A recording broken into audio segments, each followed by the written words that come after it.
Hello everyone, welcome to E academy.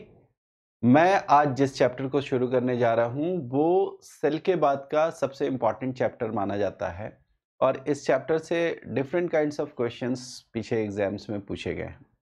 तो आज हम बात करेंगे जिन चीज़ों की इस चैप्टर में, उन चीज़ों को आप बहुत माइन्यूटली ऑब्जर्व करने की कोशिश करेंगे, उन चीज़ों को थोड़ा अच्छे से ध्यान में रखेंगे, क्योंकि क्या होता है कि थोड़ी-थोड़ी, छोटे-छोटे जो डिफरेंसेस हैं, उन डिफरेंसेस के कारण ये चीज़ें जो हैं वो मिस हो जाती हैं। सबसे पहले तो मैं आपको बताऊँ कि ये जो चैप्टर है आज का वो है टिश्यू। मैंने लास्ट क्लास में आप लोगों से बताया था कि टिश्यू चैप्टर हमें शुरू करना है। टिश्यू को हिंदी में आप ऊतक कहते हैं और इस चैप्टर में खास बात क्या है कि यहाँ पर हम सिलेबस के अकॉर्डिंग अगर देखें तो ऊतकों को हमें 2 पार्ट में डिवाइड करके पढ़ना है। एक है प्लांट टिश्यू यानी कि पादप ऊतक और दूसरे हैं एनिमल टिश्यू यानी कि जंतु ऊतक। तो इस तरीके से 2 पार्ट में डिवाइड करना है। लेकिन अगर आप क्वेश्चंस पर थोड़ा गौर करेंगे तो आपको ये पता चलेगा कि पीछे जो भी क्वेश्चंस पूछे गए हैं खासतौर से एनिमल टिश्यू के अंतर्गत, उनमें जो ह्यूमन के अंदर टिश्यूज हैं उन टिश्यूज को लेकर क्वेश्चंस बनते हैं और ह्यूमन बॉडी के अंदर ही उन टिश्यूज के क्या फंक्शंस है इसको लेकर क्वेश्चंस पूछे गए हैं। तो इसलिए आपको ये करना है कि हमें रेफरेंस हमेशा रखना है ह्यूमन बॉडी का जब हम एनिमल टिश्यू कर रहे हों। जहाँ तक बात है प्लांट टिश्यू की, तो प्लांट टिश्यू में भी जो सबसे डेवलप्ड प्लांट्स होते हैं यानी जिनको हम एंजियोस्पर्म्स बोलते हैं, ठीक है, उन प्लांट्स में जितने भी टिश्यू पाए जाते हैं हम उस लेवल पर टिश्यू की बात करते हैं, ठीक है, प्लांट टिश्यू में। तो इन दोनों तरीके के टिश्यूज को आपको ऐसे डिवाइड करके देखना है। अब आइए मैं बताता हूं कि टिश्यू में जो डेफिनेशन, टिश्यू चैप्टर में जो टिश्यू का डेफिनेशन दिया जाता है वो क्या है, टिश्यू है क्या?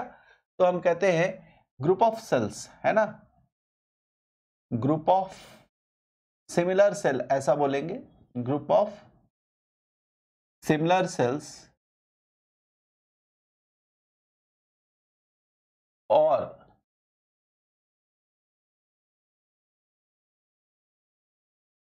Different cells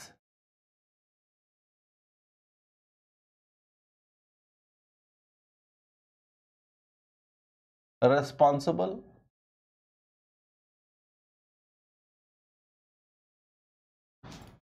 for a certain function।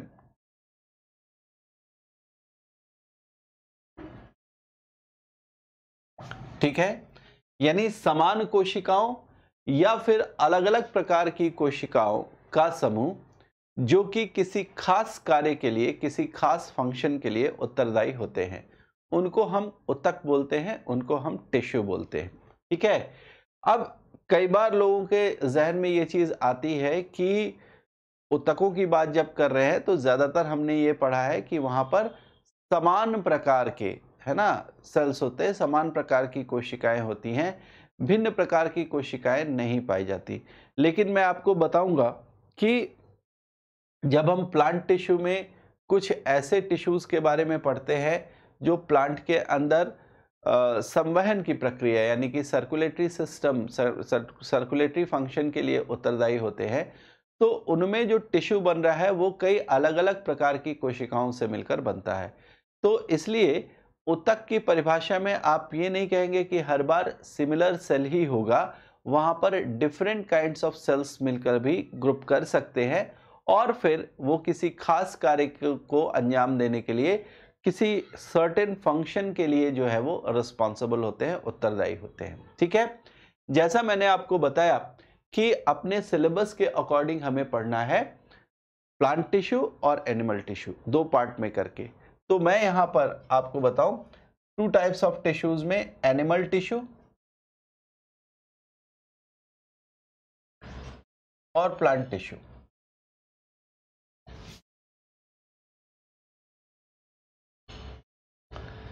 इस तरीके से आप डिवाइड करके देखेंगे। ठीक है, जंतु ऊतक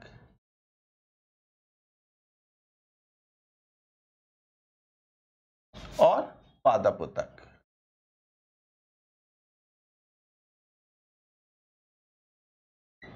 ठीक है भाई। अब देखिए जंतु ऊतक में भी अगर आप आएंगे तो जंतु ऊतकों को कई पार्ट में डिवाइड किया गया है। तो हम सबसे पहले एक फ्लो चार्ट बनाते हैं और उस फ्लो चार्ट में कितने प्रकार के ऊतक हैं इनको लिख लेते हैं ताकि हमें चीजें याद रहें। ठीक है, तो जंतु ऊतक में मैं आपको लेकर चलता हूं। जंतु ऊतक में जब आप पढ़ेंगे तो आपको सबसे पहले मिलेंगे एपिथेलियल टिश्यू।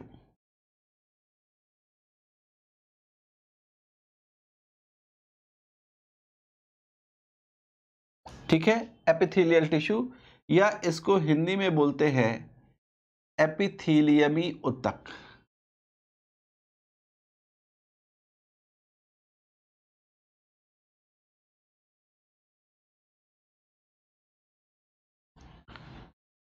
ठीक, दूसरे प्रकार के जो टिश्यू होते हैं इनको हम बोलते हैं कनेक्टिव टिश्यू।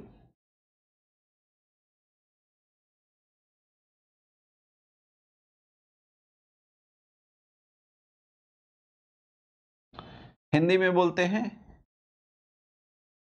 संयोजी ऊतक।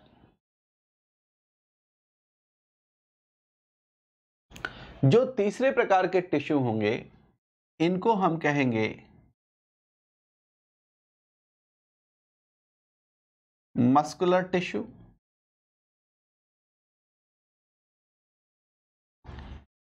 पेशी ऊतक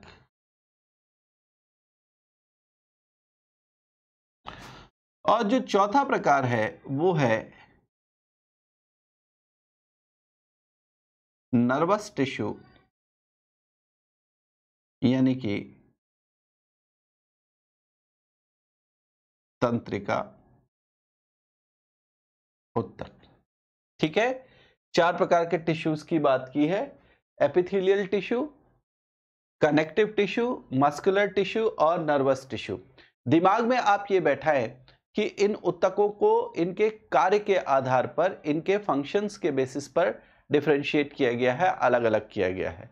तो एक एक करके मैं अगर आपको समरी में बताऊं कि इन ऊतकों के क्या कार्य हैं, थोड़ा तो आपको नाम से भी अंदाजा लग गया होगा, लेकिन उसके अलावा भी हम थोड़ा सा इसको क्लैरिफाई कर लेते हैं, इसको क्लियर कर लेते हैं माइंड में। तो देखिए एपिथेलियल टिश्यू जो है इसका काम होता है शरीर के डिफरेंट पार्ट्स को और बॉडी के ऊपर वाले पार्ट को कवर करने का। जितने भी एपिथेलियल टिश्यू होते हैं वो क्या होता है, जैसे हमारे शरीर का ऊपर का ये पूरा पार्ट है। अब इस शरीर को बनाने में अगर आप ढांचे की बात करेंगे, ढांचे का मतलब हो गया कि हमारा जो पूरा स्केलेटन है, अब इस स्केलेटन के ऊपर क्या किया गया है, इस तरीके से मसल लगाया गया है और इस मसल ने उस ढांचे को क्या किया कि पूरी तरीके से एक प्रॉपर शेप दे दिया। लेकिन फिर भी वो जो शेप मिला है वो प्रॉपरली सुरक्षित नहीं है, वो पूरी तरीके से प्रोटेक्टेड नहीं है। इसको प्रोटेक्शन देने के लिए क्या किया गया, उसके ऊपर एक परत चढ़ाई गई। ये परत किसकी है, तो आपने कहा कि हमारे बॉडी के ऊपर जो स्किन बनी हुई है, जो त्वचा बनी हुई है, वो परत ऐसी है जो कि इसको प्रोटेक्शन देने का काम कर रही है।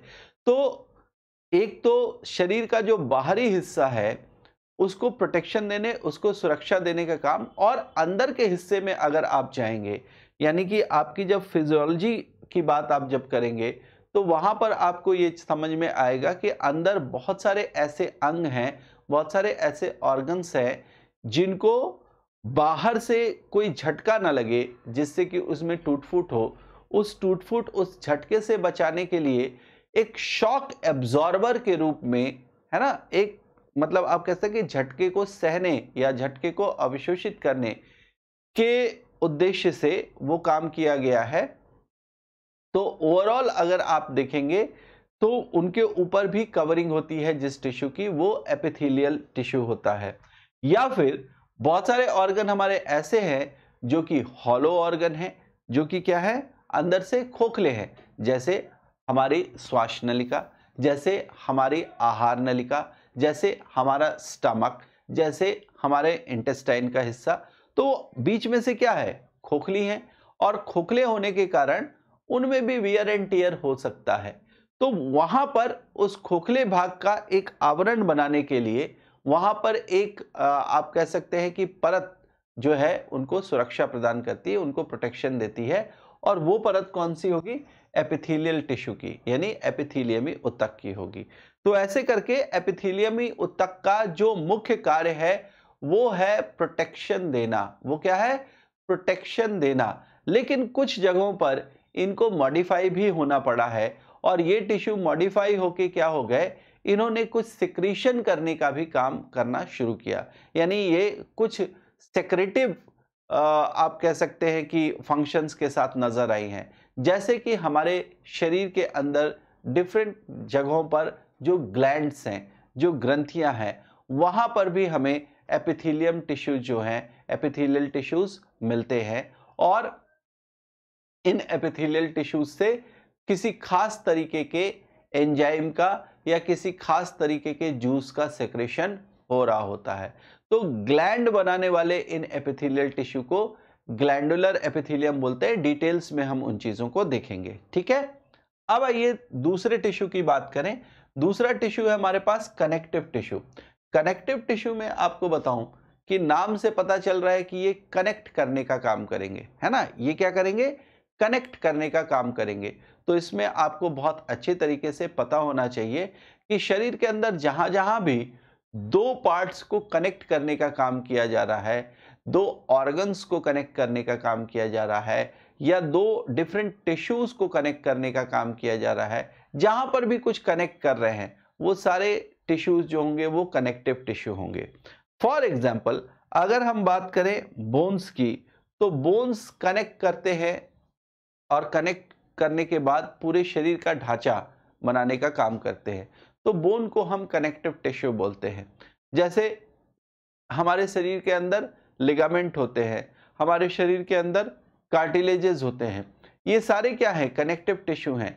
इन टिश्यूज के होने से शरीर का पूरा एक ढांचा तैयार हो पाता है, क्योंकि इनमें सबसे बड़ा गुण है क्या कि ये एक हिस्से को दूसरे हिस्से से कनेक्ट करने का काम कर रहे हैं, ठीक है। लेकिन कनेक्टिव टिश्यू में या फिर जब हम टिश्यूज की बात करते हैं तो हमारा एक ध्यान ये जाता है कि टिश्यूज सॉलिड फॉर्म में होंगे, है ना। टिश्यूज जो है वो ठोस रूप में होंगे, लेकिन ऐसा नहीं है। हाँ, ये जरूर हो सकता है कि ठोस होने के साथ साथ वो फ्लेक्सिबल हों, वो लचीले हों, लेकिन ठोस होंगे, ऐसा ही हमारी सोच बनती है।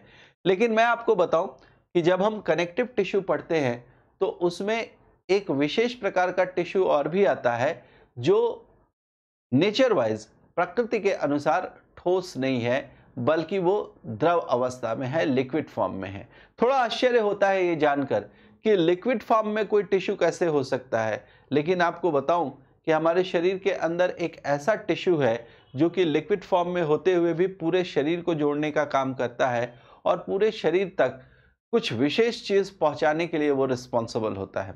ये विशेष चीज न्यूट्रिएंट्स हो सकते हैं, ये विशेष चीज गैसेस हो सकती हैं, गैसेस को ले जाना और वहां से हार्मफुल गैसेस को ले आना, ये सारे काम जो है वो टिश्यू करता है, और उस टिश्यू का नाम है ब्लड। तो अगर हम बोन पढ़ते हैं, अगर हम एडिपोज टिश्यू पढ़ते हैं, अगर हम कार्टिलेज पढ़ते हैं, अगर हम लिगामेंट पढ़ते हैं, तो इन सबों को पढ़ने के अलावा हमें ब्लड भी पढ़ना पड़ेगा, जो कि एक टिश्यू है। और इस ब्लड की सबसे खास बात क्या है कि ये जो ब्लड है वो पूरे शरीर में सर्कुलेट हो रहा है, पूरे शरीर में इसका आप कह सकते हैं कि बहाव देखने को मिलता है। और इस कारण चूंकि शरीर के सारे अंग और सारे हिस्से जो हैं वो ब्लड कनेक्ट करने का काम कर रहा है, इसलिए ब्लड को भी हमने कनेक्टिव टिश्यू में रखा हुआ है, ठीक है। तीसरा टिश्यू जो है ये नेचर वाइज थोड़ा अलग है। नेचर वाइज अलग क्यों है? क्योंकि इस टिश्यू का फॉर्मेशन जो है वो शरीर का जो ढांचा बनाने वाले बोन है, बोन के ऊपर एक ऐसी कवरिंग है जो कि शरीर को न सिर्फ आप कह सकते हैं कि एक शेप, एक आकार देने का काम कर रहे हैं, बल्कि उसके साथ साथ शरीर में जो मूवमेंट हो रहे हैं, शरीर के अंदर जो गति दिखाई दे रही है, एक संतुलित गति बनाने में भी ये योगदान करते हैं। ये है हमारी पेशियां या हमारे मसल्स। और मसल्स के बारे में आपको बताऊं कि हमारे शरीर के अंदर पाए जाने वाले अलग अलग तरीके के जो मसल्स हैं, उन मसल्स के अपने कार्यों के अनुसार उनके टाइप बताए गए हैं, उनके कार्यों के अनुसार उनके प्रकार जो है वो बताए गए हैं। फॉर एग्जाम्पल अगर हम बात करें तो यहाँ पर मस्कुलर टिश्यू जो है यानी पेशी ऊतक जो है, इसके साथ सबसे महत्वपूर्ण जो स्थिति देखने को मिलती है वो है कि ये मस्कुलर टिश्यू 3 प्रकार से देखने को मिलेंगे। एक वॉलंटरी मसल्स, वॉलंटरी का मतलब ऐच्छिक, जो अपनी इच्छा से काम करते हैं। फॉर एग्जाम्पल अगर हम बात करें कि जो हमारी इच्छा से काम करते हैं उनको वॉलंटरी बोलते हैं। तो जैसे हम बात करें कि हमारे हाथ के मसल्स हैं या पैरों के मसल्स हैं, यानी जो हमारे लिम्स के पार्ट हैं, या गर्दन पर लगी हुई जो मसल्स है, अब इन मसल्स के साथ क्या है कि हम जब चाहते हैं तभी इन मसल्स में मूवमेंट आता है, अदरवाइज इन मसल्स में मूवमेंट नहीं हो पाता। तो इसलिए इनको हम बोलते हैं वॉलंटरी, ऐच्छिक है, जो हमारी इच्छा, हमारे विल के अकॉर्डिंग कार्य करती हैं। लेकिन कुछ मसल्स हमारे शरीर में ऐसे भी हैं जिनको आप इनवॉलंटरी बोलते हैं, जिनको आप अनैच्छिक पेशियां बोलते हैं। अनैच्छिक पेशियां जो है ये ऐसी पेशियां जिन पर आपके विल का कोई इफेक्ट नहीं पड़ता, ये आपके विल से, आपकी इच्छा से इन्फ्लुएंस नहीं होते।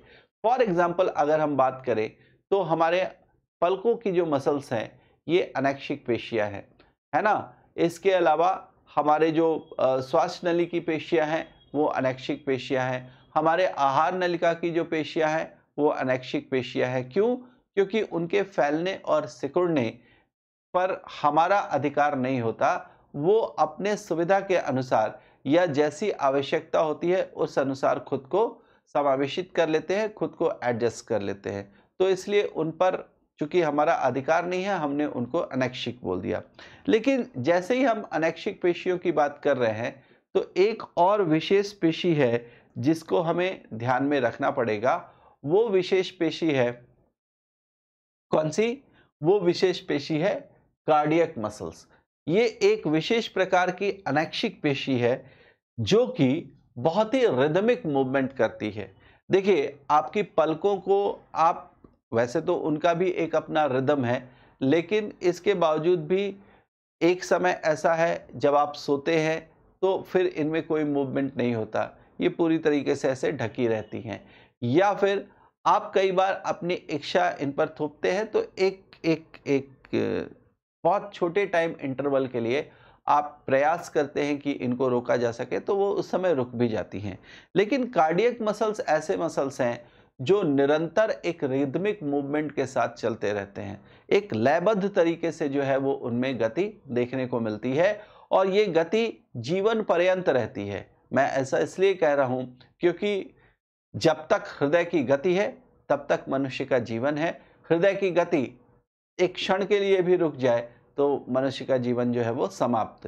तो इसलिए मैं ये कह रहा हूं कि कार्डियक मसल्स जो हैं ये जीवन पर्यंत लाइफ लॉन्ग चलने वाली मसल्स है और इनमें क्या है कि एक रिदमिक मूवमेंट देखने को मिल रहा है। क्यों? क्योंकि इनका जो कॉम्पोजिशन है, इनकी जो बनावट है वो विशेष प्रकार की है जो ऐच्छिक या अनैच्छिक पेशियों से हटकर दिखाई देती है। खैर, हमें बहुत ज़्यादा डिटेल में मैंने हर बार बताया, आपको नहीं जाना है। आपको यहाँ पर जो प्रश्न पूछे जा रहे हैं उनसे अपना सरोकार ज़्यादा रखना है ताकि हम बहुत क्रक्स में चीज़ों को जान पाए। यहाँ पर ऐसा भी नहीं है कि मेंस में आपको इन सारी चीज़ों को लिखने को मिलेगा। ये सारी चीज़ें बस बहुत सीमित इस्तेमाल की हैं, तो हमें जो मुख्य मुख्य चीज़ें हैं वो याद रखनी है। ठीक है, चलिए चौथे मसल की बात करें। चौथा मसल जो है वो एक तरीके से हमारे शरीर के अंदर वायरिंग करने का काम करता है। मैं वायरिंग इसलिए बोल रहा हूं क्योंकि ये शरीर में कोई भी ऐसा पार्ट नहीं है जहां तक ये न फैले हों, और इनके फैलने की आवश्यकता भी है क्योंकि हमारे शरीर को पूरी तरीके से नियंत्रित करने का जो काम करता है वो है हमारा ब्रेन। और इस ब्रेन पे जो भी इंफॉर्मेशंस लाई जाती हैं और यहाँ से जो भी आदेश संप्रेषित किए जाते हैं वो सारे के सारे शरीर के उस अंग तक पहुंचाए जाते हैं जहां से कुछ इंफॉर्मेशन इस ब्रेन को मिला है। और इस तरीके से ये सारी चीजें कंट्रोल करने के लिए क्या किया गया है, इंफॉर्मेशन ब्रेन तक भेजने के लिए एक जाल बिछाया गया है, जो कि शरीर के हर एक अंग से अलग अलग जो सूचनाएं मिल रही हैं उन सारी सूचनाओं को ले जाकर ब्रेन को प्रोवाइड कराता है। और फिर ब्रेन क्या करता है, उन सूचनाओं का जो भी आप कह सकते हैं एनालिसिस करके, है ना, उनका विश्लेषण करके फ्रैक्शन ऑफ सेकंड में, मतलब आपको पता भी नहीं चलता है और ब्रेन रिस्पॉन्ड भी कर देता है और वो रिस्पॉन्स उस अंग तक, उस विशेष अंग तक जो है वो पहुंच जाता है। तो उसको आप बोलते हैं कि वो भी कुछ खास तरीके के ऊतकों के द्वारा, कुछ खास तरीके के तंत्रों के द्वारा जो है वो शरीर के विभिन्न अंग तक पहुंचता है। तो इस पूरे सिस्टम को बनाने के लिए, है ना, ये जो पूरा का पूरा सिस्टम है, इस मस्कुलर सिस्टम को बनाने के लिए जिस ऊतक की आवश्यकता होती है वो ऊतक है नर्वस टिश्यू या तंत्रिका ऊतक। इसके विषय में जो तंत्रिका तंत्र है हमारा, ये तंत्रिका तंत्र अपने आप में एक पर्टिकुलर चैप्टर है। तंत्रिका तंत्र अपने आप में एक विशेष अध्याय है। तो उस पाठ को हम पढ़ेंगे, उस लेसन को हम सीखेंगे तंत्रिका तंत्र में। यहाँ पर हमें ये जानना है कि इस ऊतक को बनाने के लिए जो कोशिका है वो बाकी की कोशिकाओं से एकदम अलग हटके और कुछ विशेषीकृत फंक्शंस के साथ, कुछ स्पेशल फंक्शंस के साथ देखने को मिलती है। तो उसकी चर्चा हम करेंगे। उस कोशिका का, जिसको हम तंत्रिका कोशिका बोल सकते हैं, उसको हम नाम देते हैं क्या, न्यूरॉन, है ना। तो न्यूरॉन के विषय में क्या उसके खास भाग है, उनके क्या फंक्शंस है, उसको हम देखेंगे। ठीक है, अब आइए पादप ऊतकों में बात करते हैं। पादप ऊतक में अगर हम बात करें तो यहां पर हम दो तरीके के ऊतकों की बात करते हैं। ठीक है, पादप ऊतकों में भी दो तरीके के ऊतकों की बात करते हैं। और ये दो तरीके के ऊतक कौन है, इनको थोड़ा सा आप देखेंगे। देखिए, एक ऊतक जो है इसको हम बोलते हैं मेरिस्टेमेटिक।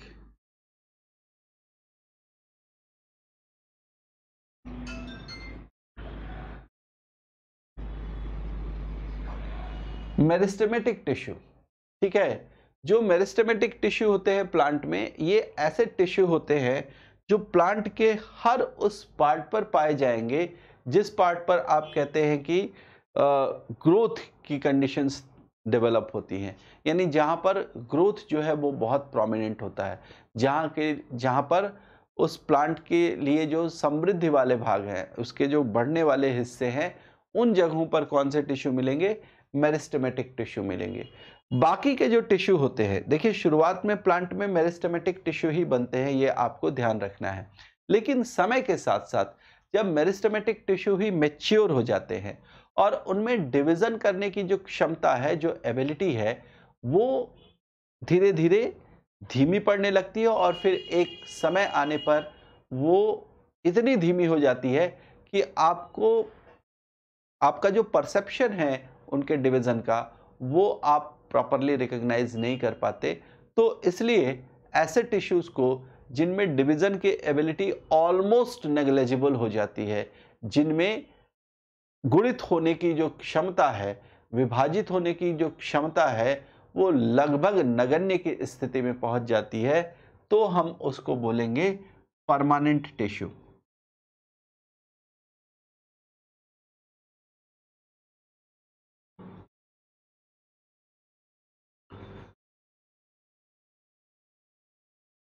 ठीक है, मेरिस्टेमेटिक टिश्यू को हम बोलते हैं विभाज्योतक।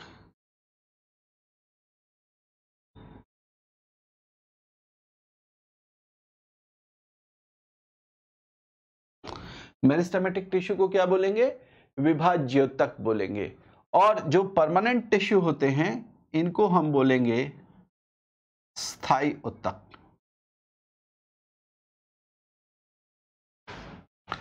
परमानेंट टिश्यू स्थायी ऊतक, मेरिस्टेमेटिक टिश्यू विभाज्योतक।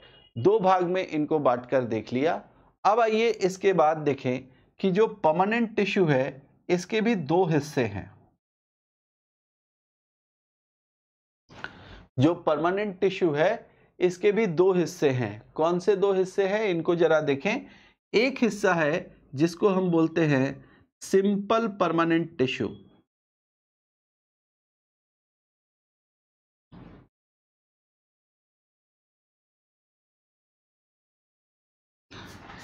यानी सरल स्थायी ऊतक।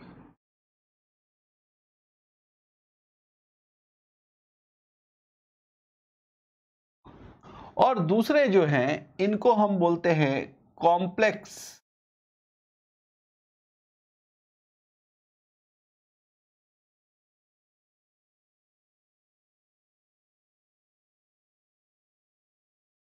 परमानेंट टिश्यू, हिंदी में इनको बोलते हैं जटिल स्थायी ऊतक।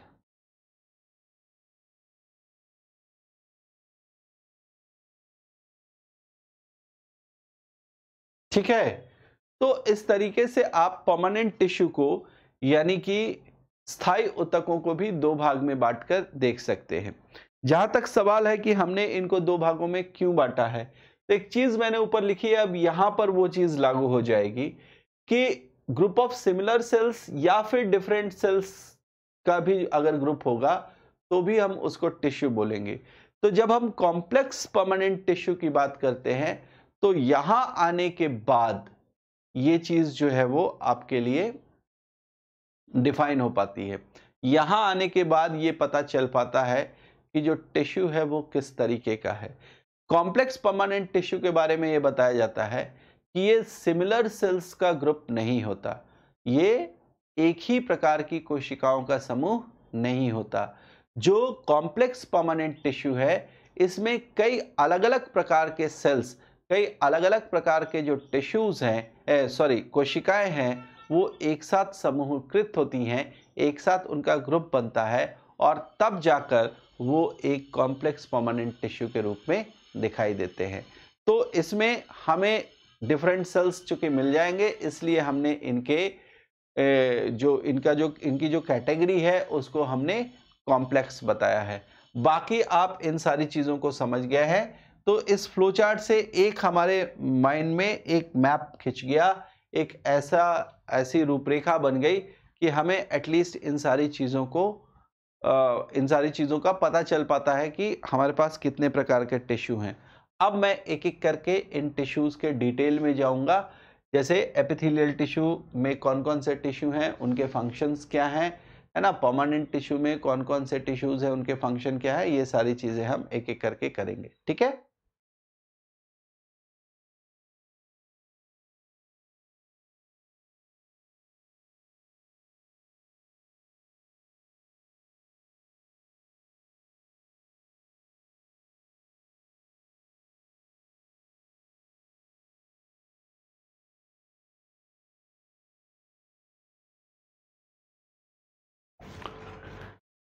ओके। तो अब ये सारी चीजें चूंकि हमें पता चल गई हैं, मैं अब एनिमल टिश्यू से शुरू कर रहा हूं। देखिए, एनिमल टिश्यू से शुरू करने का सिर्फ और सिर्फ खास मकसद ये है कि जो एनिमल टिश्यूज हैं इनसे क्वेश्चन ज्यादा पूछे गए हैं पीछे एग्जामिनेशन में, तो हम इनकी बात सबसे पहले कर ले।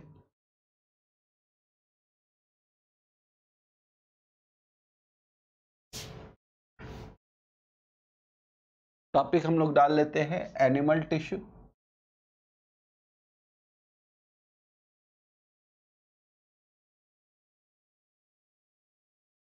है ना।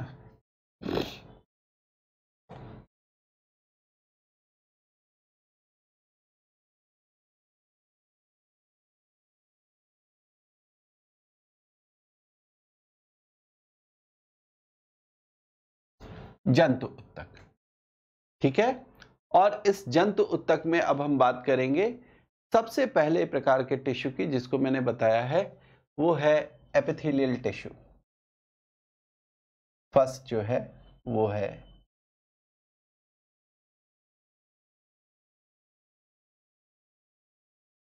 Epithelial tissue.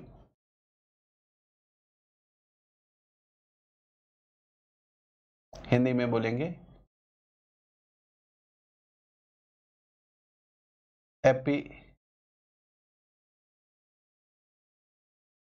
ऊतक।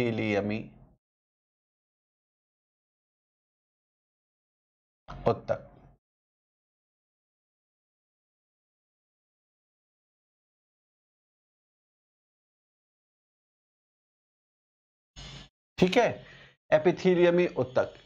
इस ऊतक के बारे में मैंने आपको क्या बताया, अभी थोड़ी देर पहले मैंने आपसे चर्चा की कि ये जो ऊतक होंगे वो बॉडी के अंदर कवरिंग बनाने का काम करेंगे। ये बॉडी के अंदर डिफरेंट काइंड्स ऑफ जो कवरिंग है उसको बनाने का काम करेंगे, और इसके अलावा ये प्रोटेक्शन प्रोवाइड करेंगे अलग अलग तरीके के ऑर्गन्स को और जो हॉलो कैविटीज हैं उनको। तो मेन जो नेचर है एपिथेलियल टिश्यू का वो क्या है, they provide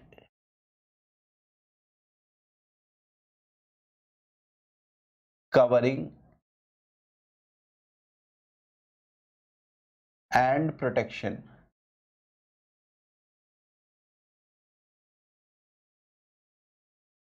to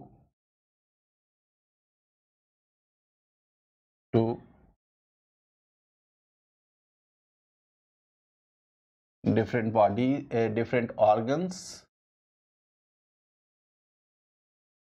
and cavities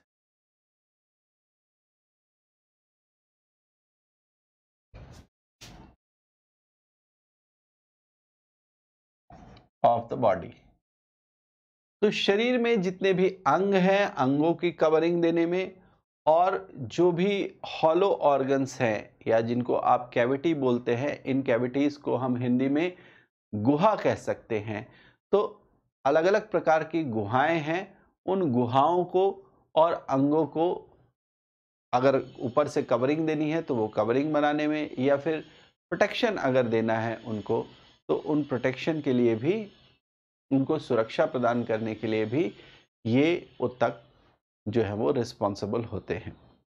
जहाँ तक एपिथेलियल टिश्यू का सवाल है तो इसमें हम अलग अलग प्रकार के टिश्यू देख पाते हैं, अलग अलग प्रकार के टाइप देख पाते हैं।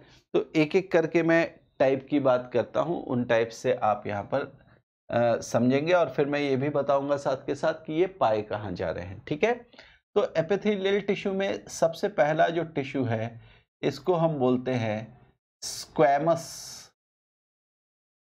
Epithelial tissue. Squamous epithelial tissue, इसको हम बोलते हैं शल्की एपिथेलियमी, शल्की एपिथेलियमी ऊतक। ठीक है, शल्की एपिथेलियमी ऊतक जो शल्क की तरह है।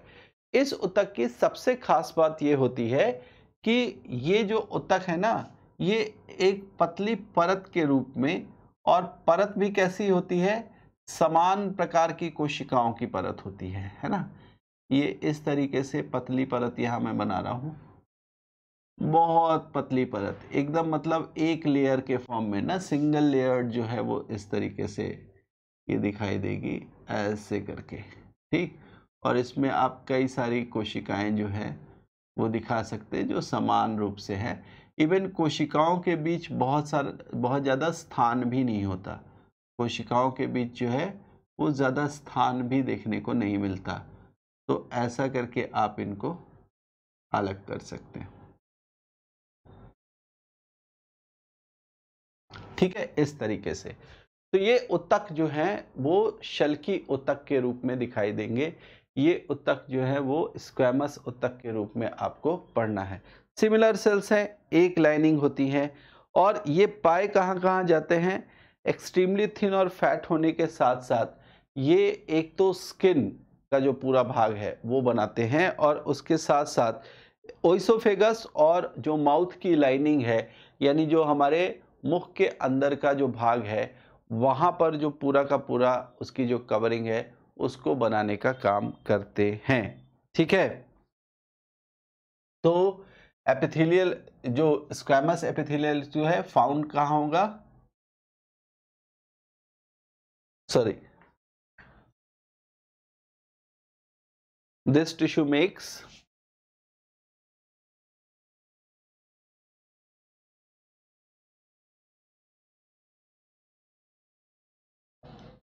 skin, है ना, यानी कि त्वचा,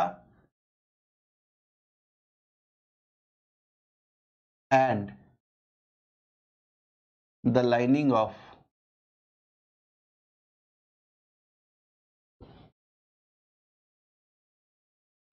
oesophagus.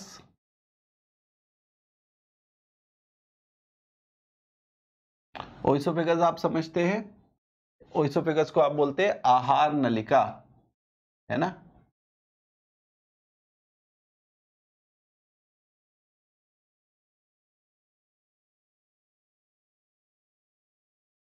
Lining of oesophagus and the mouth,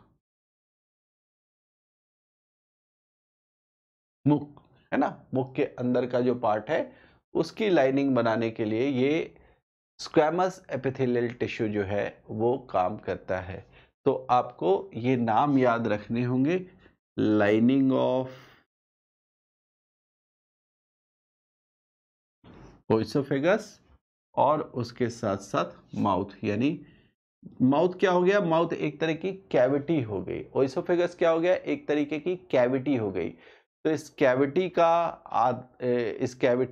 आप कह सकते हैं उसकी लाइनिंग बनाने में जो है ये काम करते हैं। इवन ऐसा भी बताया जाता है कि जो हमारी स्किन है उस स्किन के लिए ये जो स्क्वैमस टिश्यू हैं वो कई सारी लेयर्स के फॉर्म में अवेलेबल होते हैं। और ये लेयर्स क्यों हैं, क्योंकि ये स्किन जो है वो शरीर का सबसे बाहरी हिस्सा है, यहाँ पर वियर एंड टियर बहुत ज़्यादा देखने को मिलते हैं। और ज़्यादा वियर एंड टियर अगर होगा तो निश्चित रूप से इनकी परतों के होने से काफ़ी ज़्यादा सहायता मिलेगी।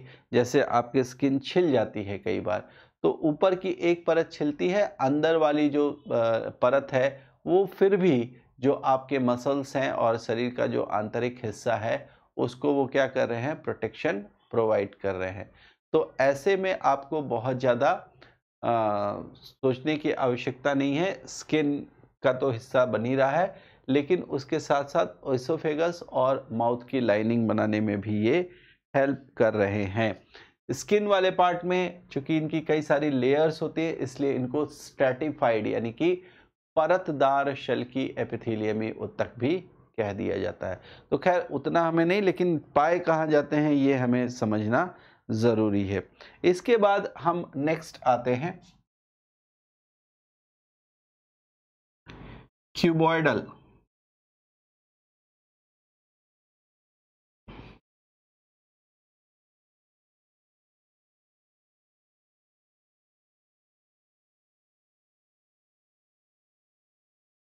एपिथेलियल टिश्यू, इनको हिंदी में बोलते हैं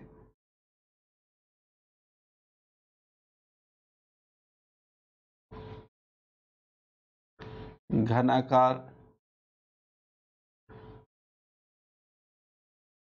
एपिथेलियमी ऊतक, है ना। घनाकार क्यों बोला भाई, तो इनका जब शेप देखते हैं तो वो कुछ इस तरीके से दिखाई देता है। अब ये थोड़ा सा जो ऊपर वाला एपिथेलियमी ऊतक था इसको हमने देखा था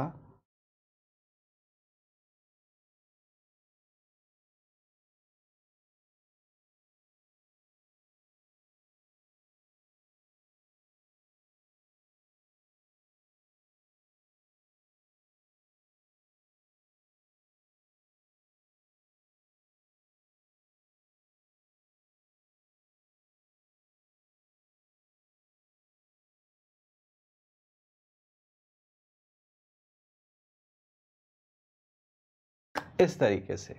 अब ये थोड़े जो है ना, अगर मैं शेप के हिसाब से बताऊं तो ये कुछ इस तरीके से दिखाई दे रहे हैं और यहाँ हम केंद्रक दर्शा सकते हैं इस तरीके से। अब क्या ये वाकई में इस तरीके से घनाकार आकार में ही होते हैं, ऐसा नहीं है। देखिए ये अरेंज तो होते हैं इस तरीके से फ्लैट फॉर्म में ही, लेकिन ये ज़्यादा फ्लैट नहीं होते। तो उभरे होने के कारण, और इनका जब आप इनको ऑब्जर्व करते हैं इन ऊतकों को, तो वहाँ माइक्रोस्कोप में देखने पर ये ऊतक जो है वो कुछ इस तरीके से ऑब्जर्व होते हैं, इस तरीके से दिखाई देते हैं। तो इनका जैसा शेप दिखाई दे रहा है वो एक क्यूब की तरह है, चूंकि इसलिए इनको हमने क्यूबॉइडल एपिथेलियम बोल दिया। हमें ये ध्यान रखना है कि ये पाए कहाँ कहाँ जा रहे हैं, तो उसके लिए बहुत इम्पॉर्टेंट है कि ये एक तो क्यूबसेड सेल से बने होते हैं, ये करते हैं दे फॉर्म, या दिस टिश्यू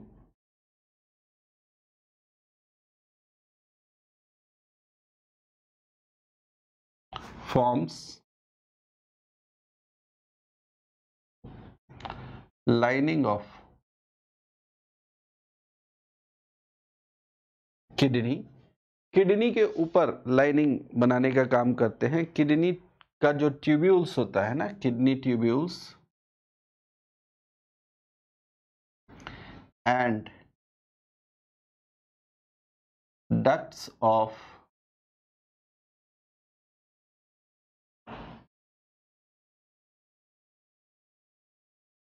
सैलिवरी ग्लैंड।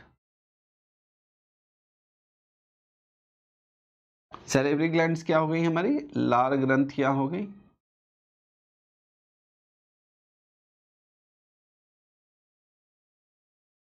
ठीक है, सैलिवरी ग्लैंड, लार ग्रंथियां हो गई, और जो किडनी ट्यूब्यूल्स हैं, किडनी ट्यूब्यूल्स क्या हो गए? ये हो गए जो हमारे वृक्क हैं, या जिनको आप गुर्दा कहते हैं, उनके जो ट्यूब्यूल्स हैं उनमें जो नलिकाएं हैं, गुर्दे की नलिकाएं या वृक्क की नलिकाएं, ऐसा कुछ आप कह सकते हैं। तो उनके लिए ये जो है वो लाइनिंग बनाती हैं to provide mechanical support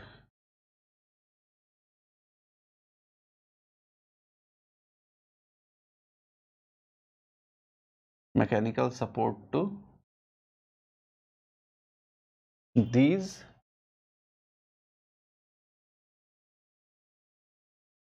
organs, है ना।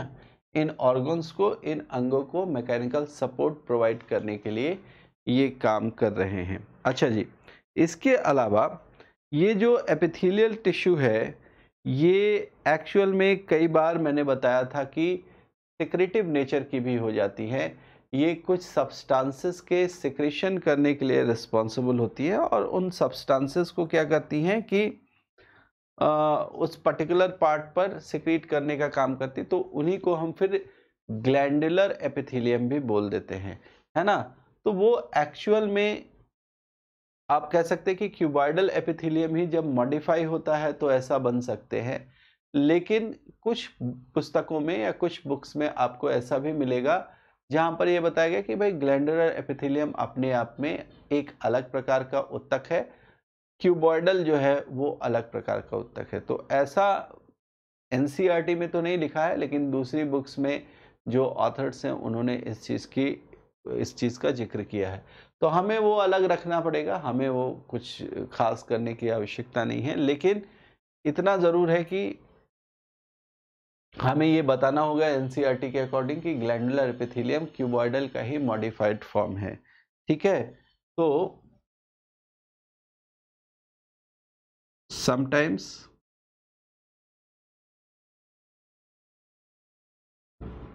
this tissue, then यानी cuboidal, this tissue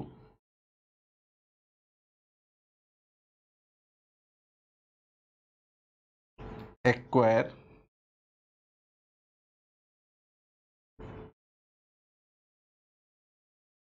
additional specialization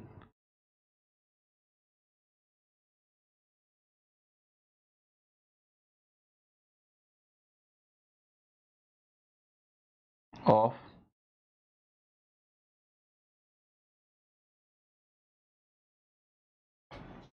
secretion of substances,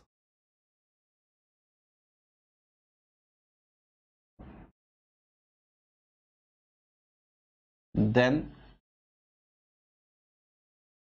it is called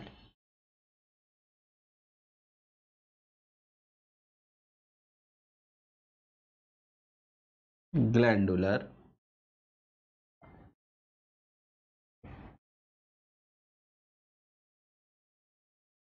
epithelium, है ना। इनको हम क्या बोल देंगे, ग्लैंडुलर एपिथेलियम बोल देंगे, या ग्रंथिल एपिथेलियमी ऊतक। हिंदी में इसके लिए क्या शब्द यूज करेंगे, ग्रंथिल एपिथेलियमी ऊतक, ऐसा करके आप इसको बता सकते हैं। ठीक है, चलिए अब तीसरे प्रकार का एक देख लेते हैं हम, ऊतक और एपिथेलियल टिश्यू जो है वो उसके बारे में बात करें।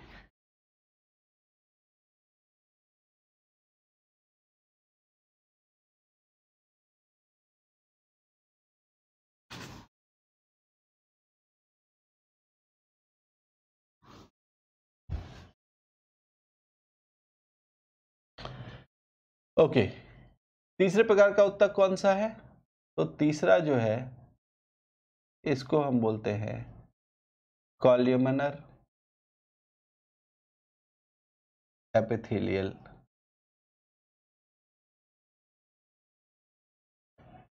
टिश्यू, या फिर आप इसको बोल सकते हैं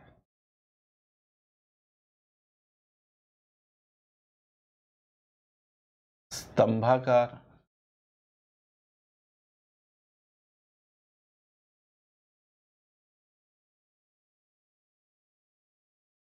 एपिथेलियमी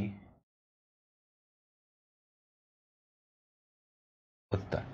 ठीक है, हमने क्या बोला, कॉल्यूमिनर एपिथेलियल टिश्यू या स्तंभाकार एपिथेलियमी ऊतक। अब इसके विषय में थोड़ा सा आपको जानकारी प्राप्त करनी चाहिए। ये स्तंभाकार कहे जा रहे हैं, ये क्या कहे जा रहे हैं कि ये ऐसे रॉड शेप्ड हैं, है ना, कॉलम लाइक हैं। तो कैसे ये दिखने में समझ में आते हैं वो जरा हम देख लें।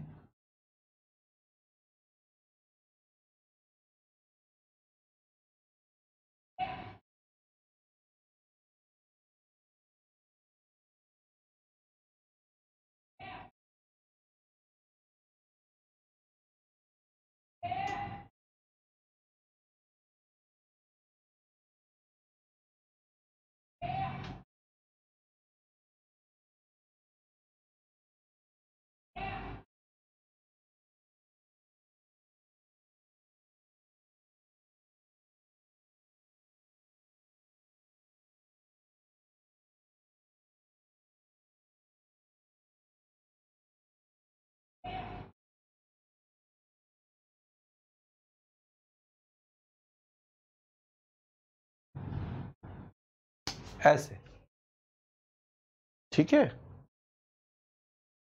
और यहाँ पर आप फिर इनके पार्ट कर सकते हैं।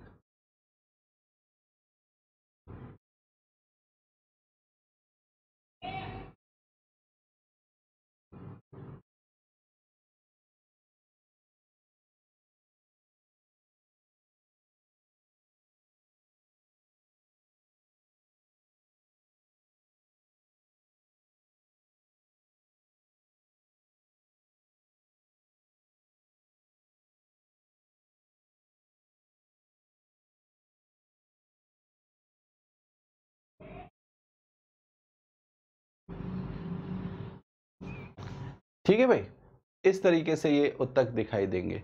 और इनमें सबसे विशेष चीज़ क्या है कि इनकी जो कोशिकाएं होंगी वो इस तरीके से उनके नीचे वाले पार्ट में, है ना, यानी कि जो निचला हिस्सा होगा वहाँ पर आपको इनका केंद्रक दिखाई देगा। इन ऊतकों की कोशिकाओं में जो केंद्रक होता है वो बीच में नहीं होता है ना, वो सेंट्रल पार्ट में नहीं होता, बल्कि वो होता है थोड़ा नीचे वाले हिस्से में, वो होता है थोड़ा जो आपका बेस वाला पार्ट होता है वहाँ पर। अब इस कॉलमनर ऊतक की अगर हम बात करें तो इनके लिए सबसे इम्पॉर्टेंट चीज़ क्या है कि ये जो एपिथेलियल बैरियर होता है उस बैरियर को बनाने का काम करते हैं, यानी कि ये जहाँ भी उपस्थित होते हैं वहाँ पर किसी तरीके की कोई रुकावट पैदा करने का काम करते हैं। कैसे, जैसे ये पाए जाते हैं हमारे रेस्पिरेटरी ट्रैक्ट में, या जिसको आप श्वसनी कहते हैं, है ना, उसमें ये पाए जाते हैं। और इस श्वसनी वाले हिस्से में क्या है कि जब हम सांस ले रहे होते हैं उस दौरान अगर कुछ अलग अलग प्रकार के जो हानिकारक तत्व हैं वो उस गैस के साथ या उस हवा के साथ हमारे शरीर के अंदर एंटर करते हैं। फॉर एग्जाम्पल अगर मान लीजिए कि उन्होंने वो जो है वो गैस के साथ या हवा के साथ जो है वो धूलकण आ गए या कुछ अलग तरीके के फॉरेन पार्टिकल्स आ गए, तो ये उनको वहाँ पर रोकने का काम करते हैं और सिर्फ हवा को जो है वो पास करके श्वसनी से अंदर लंग्स तक भेजने का काम करते हैं। तो इस तरीके से ये जो है वो नॉर्मली बैरियर का काम कर रहे हैं, रेस्पिरेटरी ट्रैक्ट में ये पाए जाते हैं। और उसके अलावा अगर आप देखें तो इनका जो काम होता है वो होता है एब्जॉर्प्शन का, तो इसके लिए ये इंटेस्टाइन वाले पार्ट में और उसके अलावा जो आपके डिफरेंट काइंड्स ऑफ ग्लैंड्स होते हैं वहाँ पर भी कुछ ग्लैंड्स में ये जो कॉलमनर एपिथेलियल टिश्यू है वो पाए जा रहे हैं। तो इसको जरा हम लिख लेते हैं। This tissue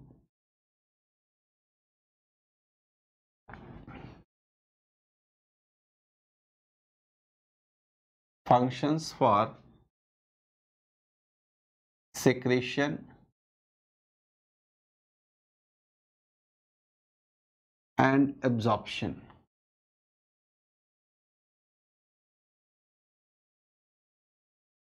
Thus it forms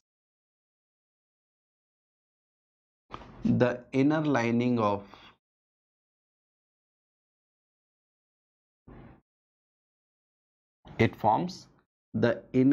lining of intestine. ठीक है, ये सबसे इंपॉर्टेंट है, इसको इस पूरी लाइन में ये हम अंडरलाइन कर लेते हैं। याद रखने वाला पार्ट जो है वो ये है। ठीक है, इसके अलावा सम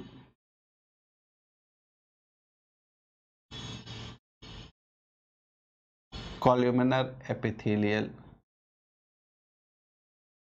tissue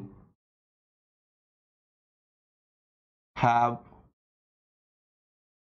hair-like projections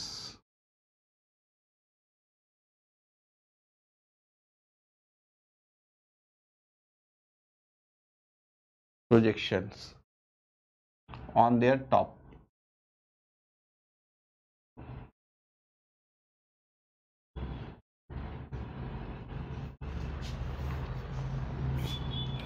मतलब कुछ ऐसे होंगे जिनमें हेयर लाइक प्रोजेक्शंस होंगे, जैसे अभी मैं यहाँ पर कुछ इस तरीके से,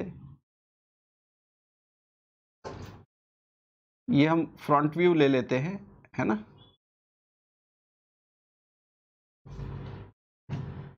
और यहाँ पर हमने नीचे ये इस तरीके से न्यूक्लियस बना दिया और ऊपर में ऐसे जो है वो हेयर लाइक प्रोजेक्शंस दिखाई दे रहे हैं, है ना।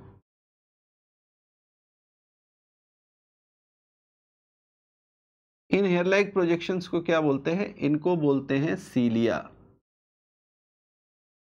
ठीक है, हिंदी में बोलते हैं पक्षमाभ।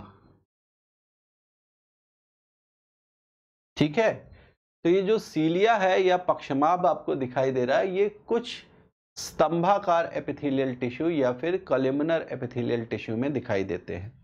तो इसमें आप देखें कि such hair like projection, such hair like projections are called cilia.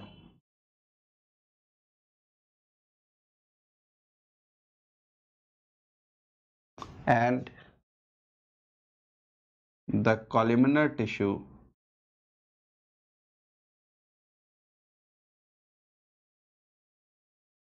is thus called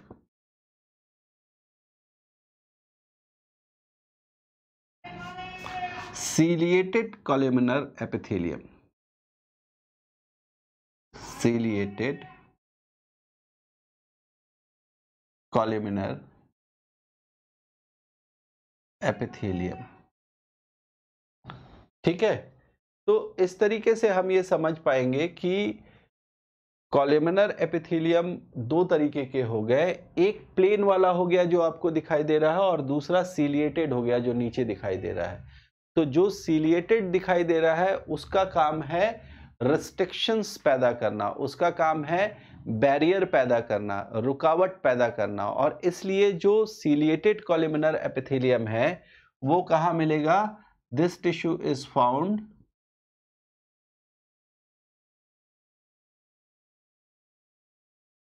in respiratory tract.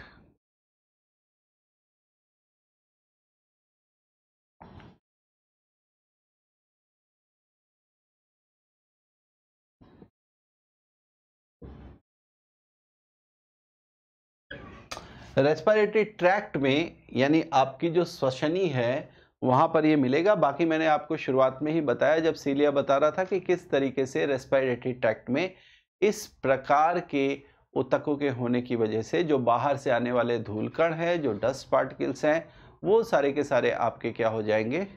वहां पर ही रोक दिए जाएंगे, और सिर्फ जो हवा है, साफ हवा है, उसको हमारे फेफड़ों तक, हमारे लंग्स तक पहुंचने दिया जाएगा।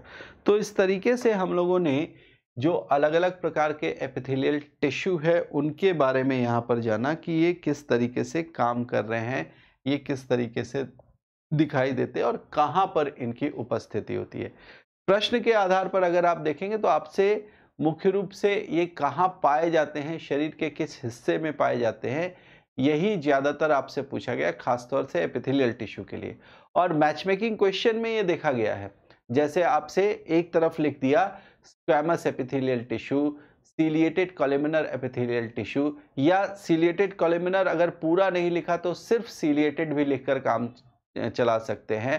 फिर कॉलमनर लिख दिया, फिर क्यूबॉइडल लिख दिया, और जो कॉलम दूसरा होगा उस दूसरे कॉलम में बता देंगे कि ये शरीर के इस संघ के संघ में पाए जा रहे हैं। वहां आपको मैच करना होगा और मैच करके ये बताना होगा। तो आपको ये चीज याद रखनी है कि कौन सा कहां पाया जा रहा है। ठीक है, चलिए, एपिथेलियल टिश्यू हो गया। अब एपिथेलियल टिश्यू के बाद जो दूसरा होगा हमारा वो होगा कनेक्टिव टिश्यू, तो उसकी चर्चा कर लेते हैं।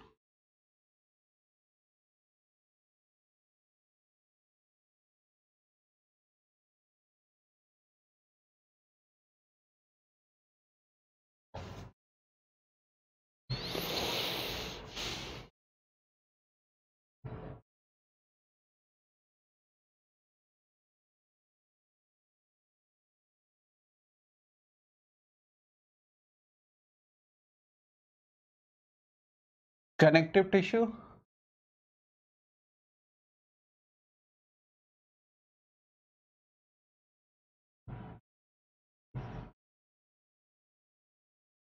यानी कि संयोजी ऊतक।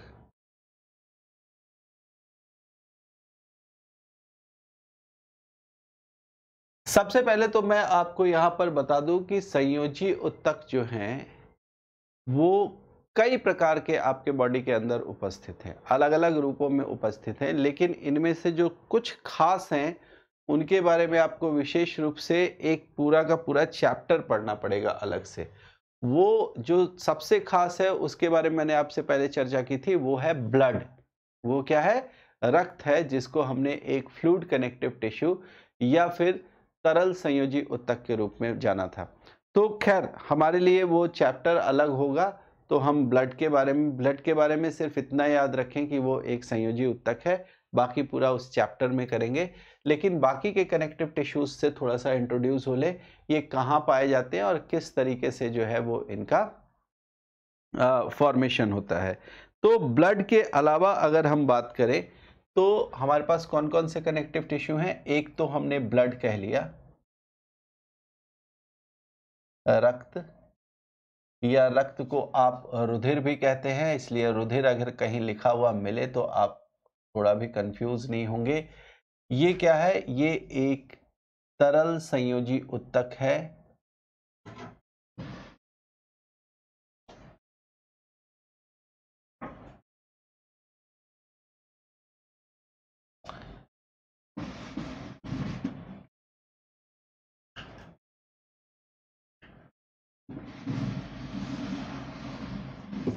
ये एक तरल संयोजी ऊतक है और इस ऊतक के बारे में मैंने बताया आपको अलग से पढ़ना है। ऊतक क्यों कहते हैं ब्लड को? हाँ, ये एक सवाल जरूर आपके मन में आ सकता है।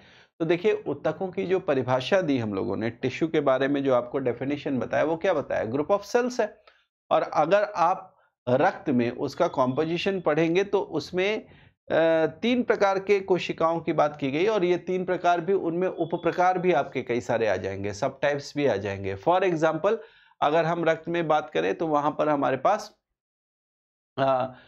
आरबीसी, डब्ल्यूबीसी और प्लेटलेट्स, इस तरीके की कोशिकाएं होती हैं। और उनमें भी फिर आप डब्ल्यूबीसी में जाएंगे तो ग्रैनुलर और ए ग्रैनुलर, यानी कणिकामय और अकणिकामय या कणिका रहित आप कह सकते हैं कि WBCs मिलते हैं। तो उनमें आपको फिर टाइप्स कर लेने होंगे, ठीक है। वहां पर 3 और 2 कुल मिलाकर 5 टाइप्स के WBC हो जाएंगे।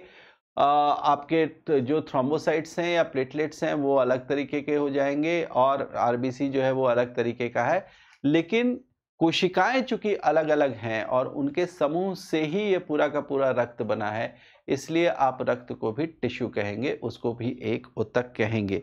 तरल क्यों होता है, ये भी एक बार मन में बात आ सकती है, तो ये ध्यान रखेंगे बस यहाँ पर इतना कि तरल इसलिए होता है भाई क्योंकि जो रक्त है उसका बड़ा पार्ट, यानी उसका जो 55% भाग होता है वो बेसिकली एक तरल पदार्थ से ही मिलकर बनता है या तरल पदार्थ का बना होता है, जिसको आप बोलते हैं प्लाज्मा, है ना। ये स्ट्रॉ कलर का आप कह सकते हैं कि सब्सटेंस है, जिसका 90% पार्ट जो होता है वो वाटर होता है, जिसका 90% भाग जो है वो वाटर है, वो जल है। और बाकी फिर उसमें प्रोटीन और जो दूसरे सब्सटेंसेस हैं वो अलग अलग प्रतिशतता के साथ अलग अलग आप कह सकते हैं कि परसेंटेज के साथ मिल रहे हैं। तो उनकी चर्चा अलग करेंगे, बाद में करेंगे। लेकिन जो 45% भाग है वही सिर्फ क्या होते हैं? ब्लड सेल्स होते हैं। वही सिर्फ क्या होते हैं? रक्त की कोशिकाएं होती हैं। तो हालांकि कोशिकाएं सिर्फ 45% ही भाग बना रही, लेकिन चूंकि कोशिकाओं का समूह तो है उनके निर्माण के लिए, इसलिए हमें उनको ऊतक ही कहना पड़ेगा, ठीक है। अब ब्लड के बाद जो दूसरा है, इस दूसरे से हम थोड़ी डिटेलिंग कर लेते हैं। ब्लड के बाद जो दूसरा है वो है हमारे पास बोन। बोन को आप हिंदी में अस्थि कहेंगे, ठीक है। और ये जो बोन है, इसके साथ सबसे इंपॉर्टेंट चीज क्या है कि हमें सामान्य रूप से ये पता है कि हमारे शरीर के अंदर जो सबसे ठोस और सबसे कठोर ऊतक है वो क्या है? वो है हमारे पास बोन, यानी अस्थि। हालांकि अगर आपसे ये पूछा जाता है कि hardest part of the body, अब देखिए मैं 2 क्वेश्चंस यहां पर कर रहा हूं, लोग कैसे कंफ्यूज होके एक क्वेश्चन का आंसर दूसरा लगाकर चले आते हैं। 2 क्वेश्चन क्या है? पहला क्वेश्चन है hardest part of the body,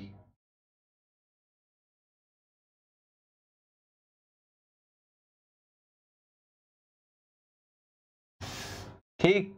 और दूसरा क्वेश्चन है hardest tissue of the body.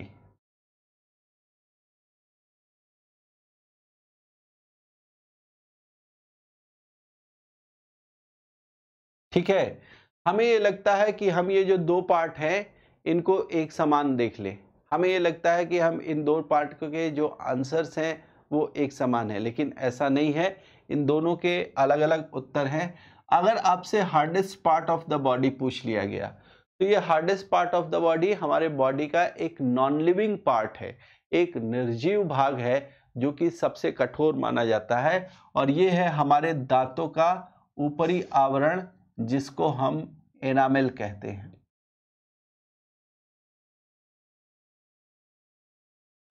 दांतों का सबसे ऊपरी आवरण जिसको हम एनामेल कहते हैं।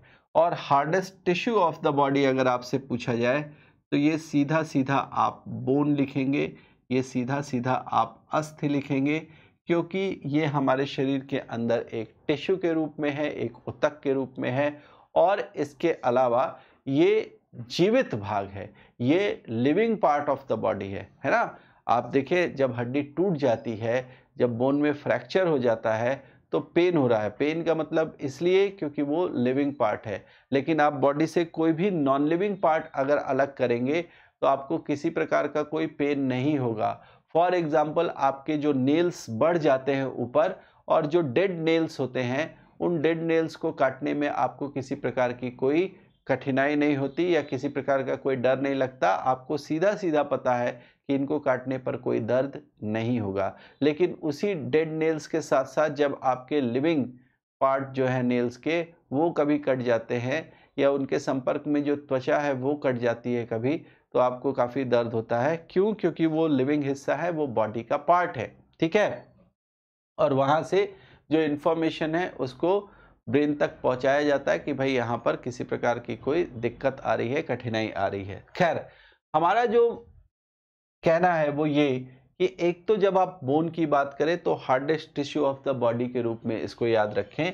दूसरा क्या, सेल्स ऑफ बोन जो होते हैं, क्योंकि हड्डी है कोशिकाओं से मिलकर बनेगी, तो जो सेल्स ऑफ बोन होंगे इनको क्या कहते हैं, जो अस्थि की कोशिकाएं होंगी इनको क्या कहेंगे, सेल्स ऑफ बोन को नाम दिया जाता है ऑस्टियोसाइट्स का, ठीक है। हिंदी में भी इनको आप ऐसे ही लिख सकते हैं, ऑस्टियोसाइट्स,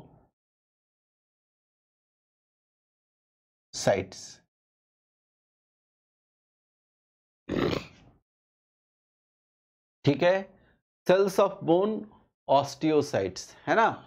ऑस्टियोसाइट्स ये विशेष प्रकार की कोशिकाएं हैं, और आपको ये पता होना चाहिए कि ये कोशिकाएं इस तरीके से फ्री रहते हुए, मतलब एक दूसरे से ऐसे ही मुक्त रूप से जुड़ी हुई नहीं होती, बल्कि ये कोशिकाएं एक विशेष प्रकार के मैट्रिक्स या एक विशेष प्रकार के पदार्थ में धसी हुई होती हैं।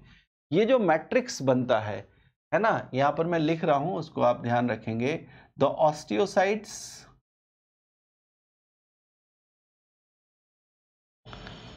आर एम्बेडेड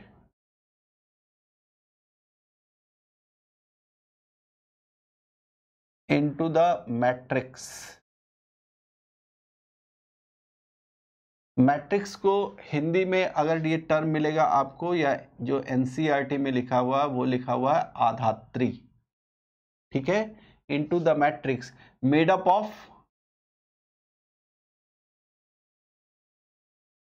सॉल्ट्स ऑफ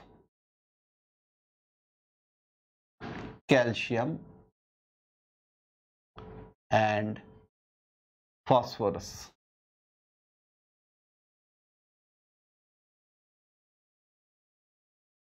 ठीक है भाई।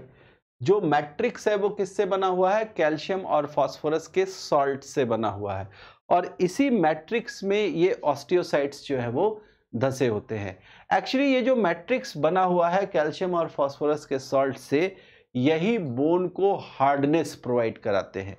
और जितने ज़्यादा, जितने अधिक, या फिर अधिक की तो बात यहाँ पर नहीं करूँगा मैं, ये कहना थोड़ा गलत होगा, इसको सही तरीके से अगर हम कहें तो कहें कि अगर सफिशिएंट कैल्शियम और फास्फोरस के सॉल्ट उस मैट्रिक्स में बने रहते हैं, तो इसके कारण बोन जो है वो स्ट्रेंथन रहती है, बोन जो है वो मजबूत रहती है। अगर किसी कारण से यहाँ बोन के मैट्रिक्स से कैल्शियम या फास्फोरस का ड्रेन होने लगे, ये किसी कारण इनके सॉल्ट बाहर आने लगे, तो उस कंडीशन में आपकी बोन कमज़ोर हो जाएगी, उसकी जो हार्डनेस है वो ख़त्म होने लगेगी। या फिर चूंकि मैंने अभी थोड़ी देर पहले अधिक कहा था कि जितना अधिक हो, ऐसा नहीं है, अगर इनकी मात्रा अधिक होने लगे उससे भी काफ़ी नुकसान है, क्योंकि इनकी मात्रा अधिक होने से बोन में डिफॉर्मिटी आने लगती है। तो दोनों ही चीज़ें जो है वो अपने आप में हानिकारक हैं। हमें ये ध्यान रखना है कि required amount of salt of calcium and phosphorus should be there, उतना ही होना चाहिए जितनी की वहां पर आवश्यकता है। तो ये मैट्रिक्स का बनना बहुत ज़रूरी है, और इसी मैट्रिक्स में जो ऑस्टियोसाइट्स होते हैं, जो सेल्स ऑफ बोन होती हैं, वो धसी हुई होती हैं। आपको पता है कि बोन जो है वो हमारे शरीर के पूरे ढांचे को बनाने के लिए रिस्पॉन्सिबल होता है, हमारे बॉडी के पूरे स्केलेटन को बनाने के लिए रिस्पॉन्सिबल होता है। और चूंकि पूरा का पूरा स्केलेटन बिना बोन के संभव नहीं है, इसलिए हमने इसको सबसे जो ठोस रूप में अगर आप कहें तो सबसे महत्वपूर्ण कनेक्टिव टिश्यू के रूप में हम इसे जानते हैं। ठीक है, बोन के बाद आइए दूसरी बात करते हैं, तीसरे ऊतक की बात करते हैं। इसको हम बोलते हैं कार्टिलेज। बोन तो बॉडी के, अब पूरे बॉडी का ये ढांचा बनाने का काम कर रहा है, इसलिए किसी विशेष अंग में पाया जा रहा है ऐसा तो हम बिल्कुल नहीं कहेंगे। हाँ, इतना जरूर है कि जब आपको स्केलेटन सिस्टम पढ़ाया जाता है तो वहां पर कुछ खास फैक्ट्स आपसे पूछ लिए जाते हैं। जैसे आपसे पूछ लिया जाता है longest bone of the body, तब आप फीमर की बात करते हैं, या जिसको आप थाई बोन बोलते हैं, या फिर smallest bone of the body जिसको कि आप स्टेपीज बोलते हैं, जो कि हमारी ईयर बोन होती है। तो ऐसे कुछ फैक्ट्स वाले प्रश्न जो हैं वो भी आपसे पूछ लिए जाते हैं एग्जामिनेशन में, तो आपको ये छोटी छोटी चीज़ें पता होना चाहिए। स्केलेटन सिस्टम में शरीर में कितने प्रकार के बोन होते हैं, क्योंकि अगर आप एक वयस्क मनुष्य में देखेंगे तो जो बोन की संख्या है 206, जो संख्या है बोन की, ये किस किस तरीके की बोन है, शरीर में कहाँ कहाँ पाई जाती हैं, और इन बोन्स का जो कॉम्पोजिशन है उसके बेसिस पर हमने कैसे इनको टाइप्स में डिवाइड किया है, ये सारी चीजें आपको वहां पर पढ़नी होंगी। खैर, कार्टिलेज, कार्टिलेज को हम क्या बोलते हैं? उपास्थि।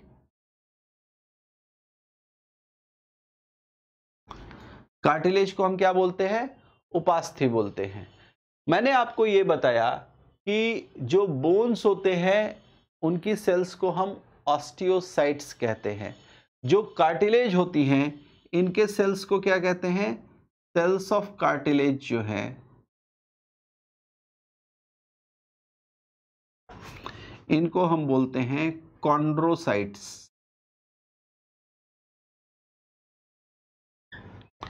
कॉन्ड्रोसाइट्स बोलते हैं। और जिस तरीके से ऑस्टियोसाइट्स जो है वो खास तरीके के मैट्रिक्स में धसे होते हैं, जो मैट्रिक्स किसका बना होता है? कैल्शियम और फास्फोरस के सॉल्ट से बना होता है। उसी तरीके से जो कॉन्ड्रोसाइट्स होते हैं ये भी एम्बेडेड होते हैं मैट्रिक्स में, और उस मैट्रिक्स का फॉर्मेशन जो है वो विशेष प्रकार के, आप कह सकते हैं कि शुगर और शुगर के अलावा प्रोटीन से मिलकर बना होता है। कार्टिलेज के लिए ये आपको याद रखना होगा कि जो कार्टिलेज है वो इस तरीके से बना होता है। ठीक है,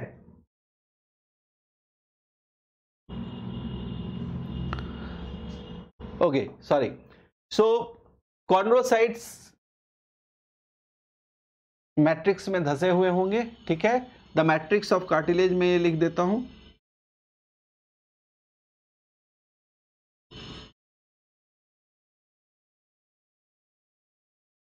The matrix of cartilage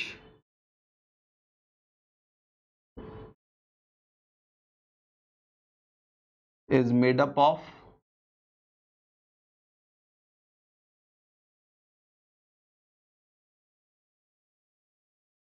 protein and sugar, है ना? प्रोटीन और शर्करा से मिलकर इसका मैट्रिक्स बना होगा, और उसी में जो कॉन्ड्रोसाइट्स हैं वो धसे हुए होंगे।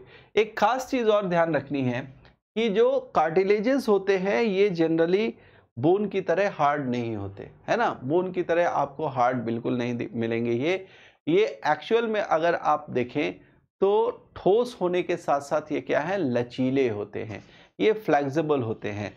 सो cartilages are flexible,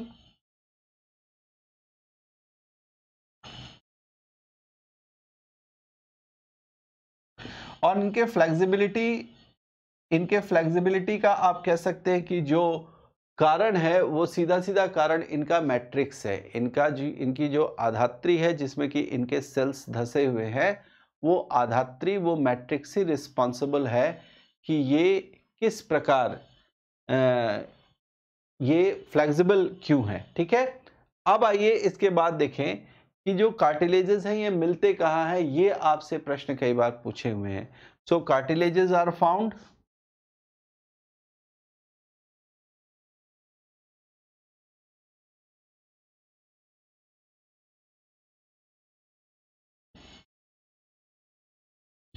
cartilages forms लिख सकते हैं ना,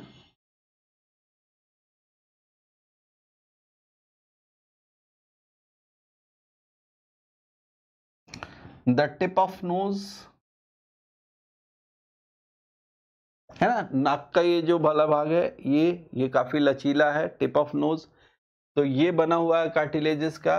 इसके अलावा द पिना ऑफ ईयर, ये PINN है, ठीक है। द पिना ऑफ ईयर, ईयर का जो पिना है ना, ईयर का जो ये वाला भाग है, आगे वाला हिस्सा है, जिसको आप आउटर पार्ट ऑफ ईयर भी बोलते हैं। तो ये आप देख रहे हो कितना फ्लेक्सिबल है, लेकिन साथ के साथ ये सॉलिड भी है, ये ठोस भी है। तो ईयर का जो पिना है वहां पर ये मिलेगा। इसके अलावा ये जो आपका रेस्पिरेटरी ट्रैक्ट है ना, इस रेस्पिरेटरी ट्रैक्ट को बनाने में, या फिर आप जिसको ट्रैकिया बोलते हैं, ठीक है, ट्रैकिया,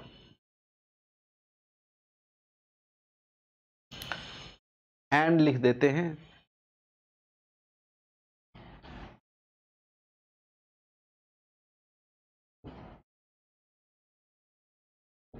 एंड ट्रैकिया। तो ये इन सारे चीजों को बनाने के लिए रिस्पॉन्सिबल होता है। किसको किसको बताया मैंने आपको बताया कि कार्टिलेजेस जो है वो टिप ऑफ नोज यानी नाक का जो अग्रभाग है उसको बनाने के लिए रिस्पॉन्सिबल होते हैं।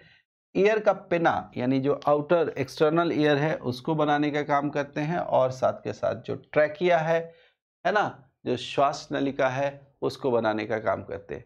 आप देखिए जो ट्रैकियल पार्ट होता है, जो श्वास नलिका होती है, उसको बनाने के लिए कार्टिलेजेस की आवश्यकता क्यों है, या नेचर ने उसका फॉर्मेशन कार्टिलेजेस के रूप में क्यों किया है?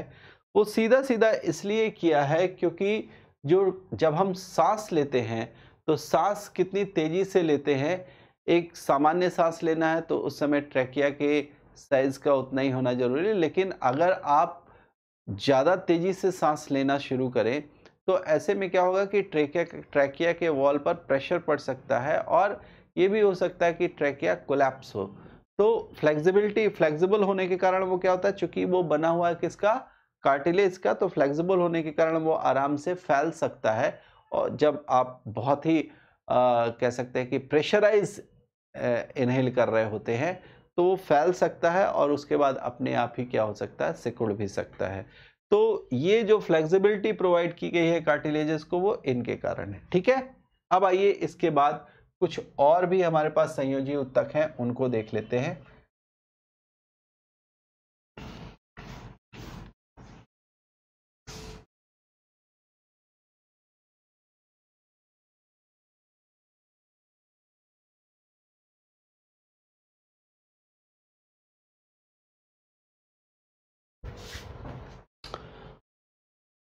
जो चौथा कनेक्टिव टिश्यू है, जो फोर्थ कनेक्टिव टिश्यू है, इसको हम बोलते हैं लिगामेंट।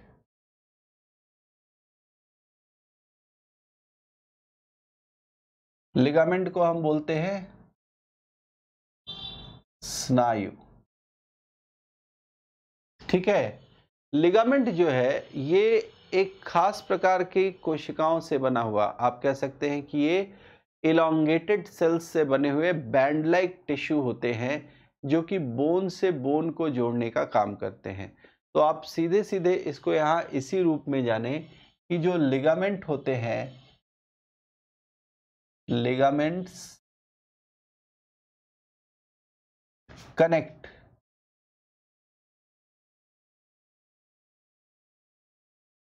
बोन टू बोन, ये अस्थियों को अस्थियों से जोड़ने का काम करते हैं। सीधा सीधा आपको यही याद रखना है कि लिगामेंट जो है वो अस्थियों को अस्थियों से जोड़ने का काम करते हैं। और इसमें एक बहुत इंपॉर्टेंट चीज क्या है कि जो लिगामेंट होते हैं ये काफी स्ट्रेंथन होते हैं, काफी मजबूत होते हैं। तो इनके टूटने की स्थिति तभी होती है जब आप इन पर खास तरीके से झटके से बहुत ज्यादा जोर दे दें, झटके से बहुत ज्यादा प्रेशर पड़ जाए इन पर, तो ये लिगामेंट जो है या तो इनमें खिंचाव आ जाता है, और ज़्यादा प्रेशर पड़ जाए या ज़्यादा झटके से दबाव इन पर पड़ जाए तो ये कई बार टूट भी जाते हैं। टूटने की स्थिति में आपको ध्यान रखना है कि लिगामेंट जो है वो नेचुरली भी जुड़ सकते हैं, लेकिन नेचुरली जुड़ने में इनको काफ़ी ज़्यादा समय लग जाता है। इसलिए जब भी लिगामेंट टूट जाते हैं तो आजकल हमारे पास ये सुविधा है विज्ञान की मदद से कि हम जो नेचुरल लिगामेंट होता है उसको हटाकर वहाँ पर आर्टिफिशियल लिगामेंट जो है उससे बोन को जोड़ सकते हैं, क्योंकि लिगामेंट के होने से जो बोन जहाँ पर जुड़ रहे हैं वहाँ पर लिगामेंट होने से बोन जो है वो अपने स्थान पर टिके हुए रहते हैं और उनमें जो मूवमेंट है वो बहुत ही कंट्रोल्ड मूवमेंट होता है, बहुत ही नियंत्रित गति जो है वो उनमें देखने को मिलती है। लेकिन अगर मैं बात करूं कि जो लिगामेंट है ये टूट जाए तो उस स्थिति में हमारा मूवमेंट जो है वो काफ़ी बाधित होता है, क्योंकि जिस तरीके से बोन कंट्रोल्ड वे में मूव कर रहा था वो अपने स्थान से हटने लगेगा और उसके चलते मूवमेंट पर काफ़ी ज़्यादा प्रभाव पड़ेगा। जहाँ तक सवाल है कि लिगामेंट्स जो है इनमें लिगामेंट्स के अलावा और कौन से आपके संयोजी ऊतक हैं जिनकी बात करते हैं, यहाँ पर कोशिका की बात नहीं करेंगे। जो सेल्स ऑफ लिगामेंट है इनको कुछ अलग नाम नहीं दिया जाता, उनको सेल्स ऑफ लिगामेंट ही कहते हैं, ठीक है। तो उसके बाद नेक्स्ट आ जाता है टेंडन। इनको हिंदी में कंडरा कहते हैं। टेंडन्स जो होते हैं वो क्या काम करते हैं? टेंडन्स कनेक्ट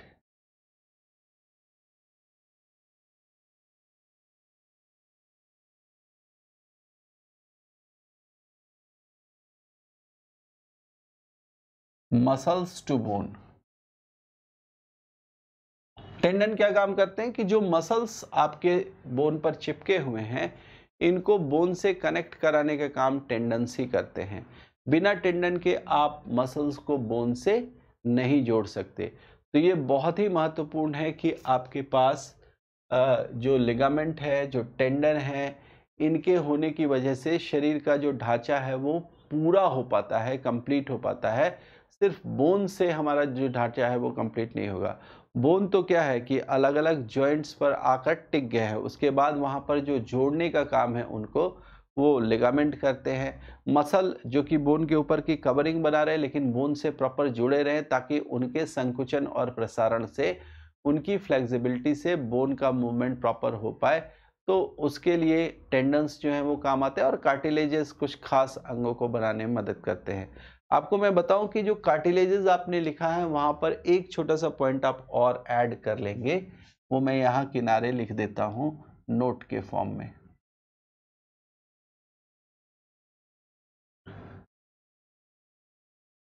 कार्टिलेजेस फॉर्म, ये शायद ना दिखे इसलिए इधर लिख देता हूं, cartilages also form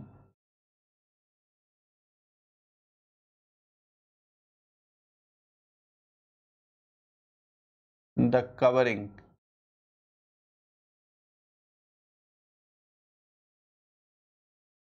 of bones of knee, है ना। हमारे घुटने की जो हड्डी होती है उस घुटने की हड्डी, जो दो हड्डियां जहां पर जुड़ रही हैं वहां पर वो कवरिंग बनाने का काम करते हैं। जैसे एग्जांपल यहां पर ले ले कि ये सपोज किया कि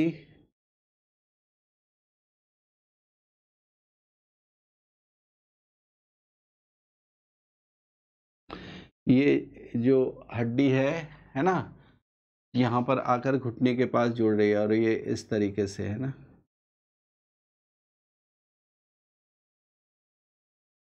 ऐसे करके, ठीक है।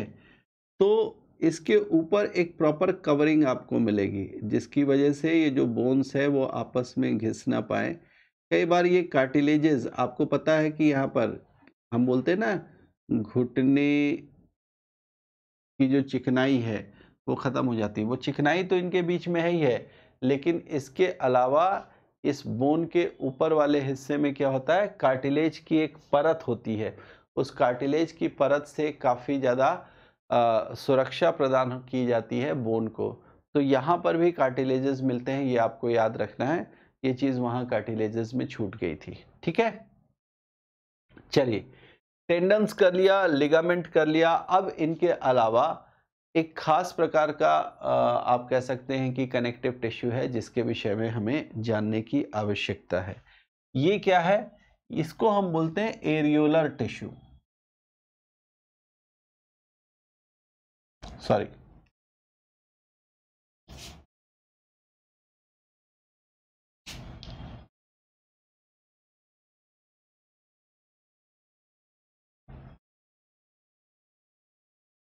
है ना?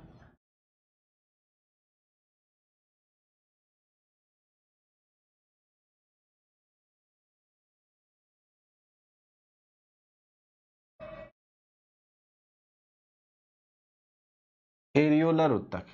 अब ये जो एरियोलर उत्तक है इसके विषय में हमें क्या जानना है? एरियोलर उत्तक के विषय में ये जाने कि ये जो उत्तक है वो अभी जैसे हमने पढ़ा बोन से बोन को कनेक्ट करने वाला, मसल को बोन से कनेक्ट वाला, तो ये क्या कनेक्ट करेगा? दिस टिश्यू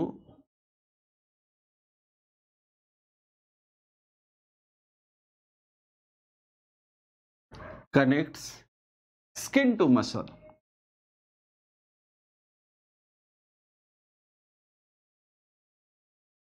ठीक है, ये हमने लाइन से याद कर लेना है ताकि कोई कंफ्यूजन ना हो। बोन से बोन को जोड़ने वाला, मसल को बोन से जोड़ने वाला और फिर स्किन को मसल से जोड़ने वाला। ऐसे करके आप जो है वो याद करें। क्या क्या याद करना है हमें? LTA, LTA ligament tendon areolar tissue. ठीक है, ligament tendon areolar tissue, bone to bone, muscle to bone और स्किन टू मसल। ऐसे करके आप जो है वो याद कर सकते हैं। ठीक है, तो एरियोलर टिश्यू का काम जो होगा वो ये होगा। इसके अलावा अगर आप देखें तो ब्लड वेसल्स और नर्व्स के चारों ओर भी एरियोलर टिश्यू प्रेजेंट होते हैं। This tissue is also present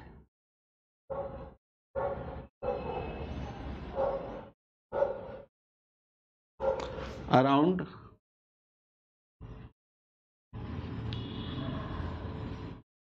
the blood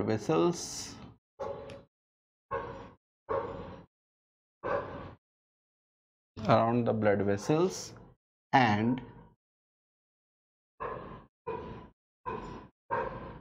the nerves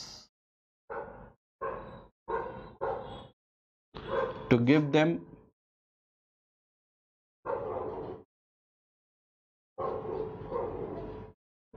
protection। तो इनको प्रोटेक्शन देने का काम कौन करेगा?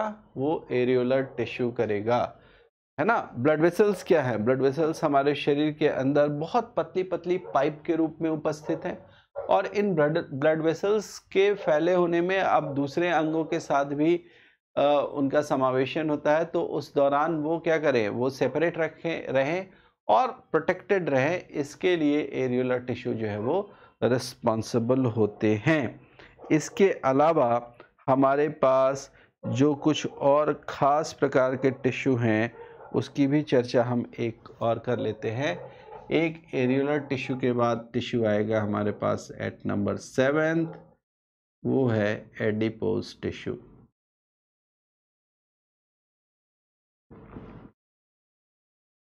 इनको हिंदी में हम कहते हैं वसामय उत्तक।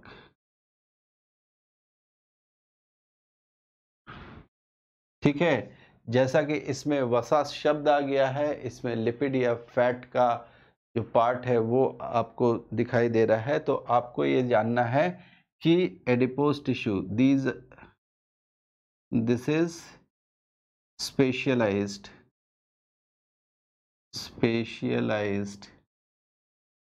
टिश्यू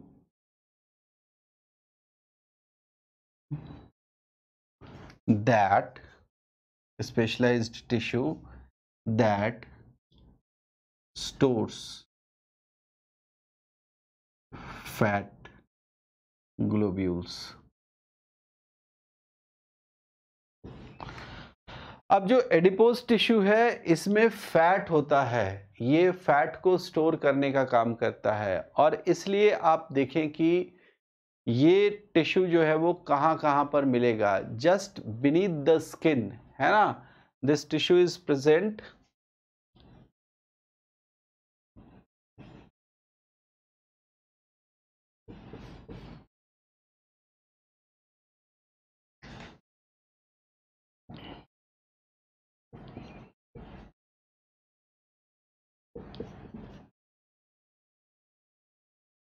स्किन के ठीक नीचे मिलता है। क्यों मिलता है? क्योंकि वहां ये थर्मो रेगुलेशन का काम करता है। स्किन के नीचे फैट का टिश्यू होने के कारण जो बाहर का तापमान है उसका प्रभाव शरीर के आंतरिक भाग पर बहुत ज़्यादा नहीं पड़ता है। ये टिश्यू वहाँ रहने पर मैकेनिकल सपोर्ट भी करता है और साथ के साथ आप कह सकते हैं कि किसी भी तरीके के एब्रेजन से, किसी भी तरीके के घिसाव से, छिलने कटने फटने से जो है वो इस जो आंतरिक भाग है उसको बचाता है। यानी स्किन अगर एब्रेड भी हो जाए, स्किन अगर छिल भी जाए तो उसके बावजूद भी नीचे एक टिश्यू है जो कि सहायता करेगा इन सारी चीज़ों में। ठीक है, तो this tissue is present just beneath the skin. इसके अलावा और क्या? तो स्किन के अलावा ये टिश्यू जो है वो अराउंड द किडनीज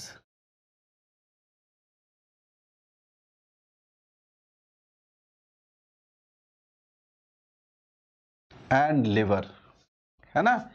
किडनी और लिवर के चारों ओर भी जो है इस प्रकार का टिश्यू मिलेगा। ये वहाँ पर उनको प्रोटेक्ट करने का काम करता है तथा एक्सटर्नल शॉक जो है, यानी बाहरी झटका किसी प्रकार का है, उस झटके से उनको सुरक्षित रखने का काम करता है, उनको प्रोटेक्ट कराने का काम करता है। तो इस तरीके से एडिपोज टिश्यू जो है ये वो हिस्सा हो जाएगा, ये वो भाग हो जाएगा जो कि शरीर के अंदर टेम्परेचर को मेंटेन करने और साथ के साथ आप कह सकते हैं कि कुछ अंगों को, जो वाइटल ऑर्गन्स हैं, जो बहुत ही महत्वपूर्ण अंग है, उनको ये विशेष रूप से प्रोटेक्शन देने का काम करता है। तो ये पूरा चैप्टर हमारा जो था वो अभी 2 तरीके के टिश्यूज़ पर ये पूरा सेशन मैंने डिवोट किया है, क्योंकि नेक्स्ट सेशन में फिर हम इसमें बात करेंगे। तो वहाँ पर एक छोटा सा सेशन आएगा मस्कुलर टिश्यू का और उसके अलावा नर्वस टिश्यू का, और फिर उसी पार्ट में मैं आपके साथ ब्लड का जो पूरा का पूरा हिस्सा है वो डिस्कस करूँगा। तब तक के लिए थैंक यू, धन्यवाद। आप लोग इसी तरीके से चीज़ों को रिवाइज़ करें, चूँकि एग्ज़ामिनेशन जो है वो नज़दीक है, तो आप फटाफट जो इम्पॉर्टेंट चीज़ें हैं उनको देखते चलें और हम अपनी तरफ से आपको जो भी सप्लीमेंट है वो प्रोवाइड कराते रहेंगे। Thank you.